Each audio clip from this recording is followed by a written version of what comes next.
Le risque potentiel d'accumulation de charges statiques sur les peut être géré grâce à l'installation correcte et à l'utilisation appropriée du système de reconnaissance des camions-citernes Earth-Rite de New Saint-Gaël, garantissant une mise à la terre appropriée et empêchant le fonctionnement de l'équipement dans des conditions dangereuses.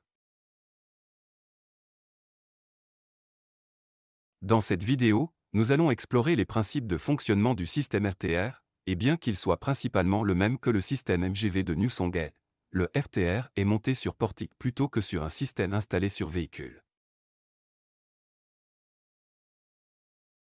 Le système RTR certifié ATEX peut être fourni avec un boîtier en fonte d'aluminium sans cuivre XD, ignifuge ou en GRP, une alimentation courant continu ou directe.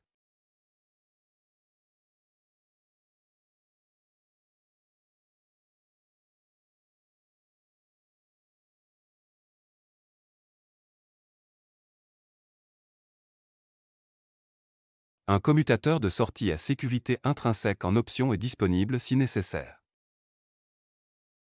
Le système RTR effectue 2 vérifications clés qui activent 3 fonctions critiques. La première vérification est la capacité et la fonction de vérification de la Terre.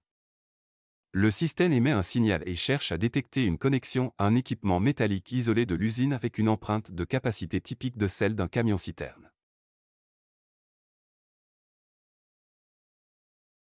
Le même contrôle mesure également la résistivité du sol à une résistance inférieure à 1000 ohms sur la base de la valeur de référence NFPA 77.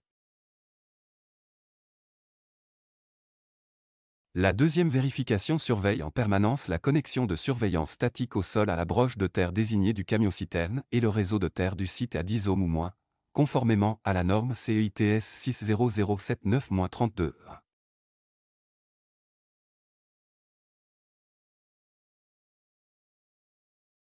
Ce n'est qu'une fois que ces sorties sont satisfaites que le système affiche un état permissif indiqué par 3 LED LED clignotantes qui attirent l'attention et met sous tension tout équipement, tel qu'une pompe, pour contrôler le flux de produits à destination ou en provenance du camion-citerne.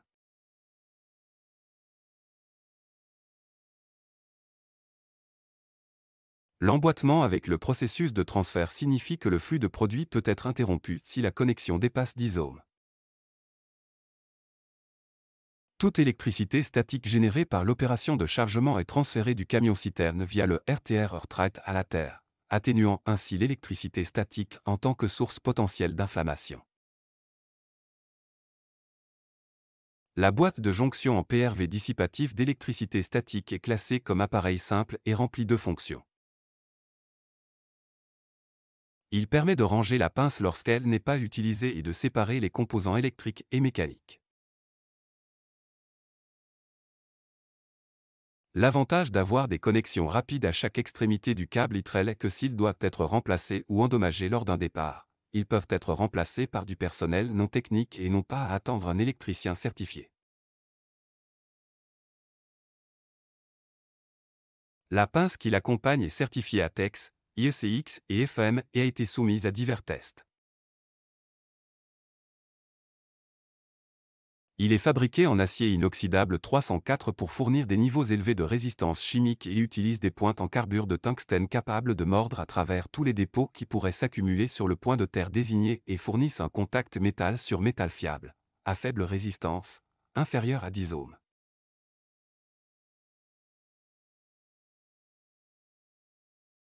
Alors que les systèmes alternatifs rechercheront un objet métallique isolé, le RTR recherche une empreinte de capacité similaire à celle d'un camion-citerne et ne fonctionnera pas sur des récipients métalliques qui ne répondent pas à cette valeur. Si nous prenons un seau industriel et appliquons la pince, comme vous pouvez le voir indiqué par la LED rouge fixe que le système reste dans un état non permissif. En effet, le tambour n'a pas la valeur de capacité par rapport à la terre typique de celle d'un camion-citerne. Pour toute question, n'hésitez pas à contacter les spécialistes GEDO au 04 86 68 48 31 ou contact@gedo.fr.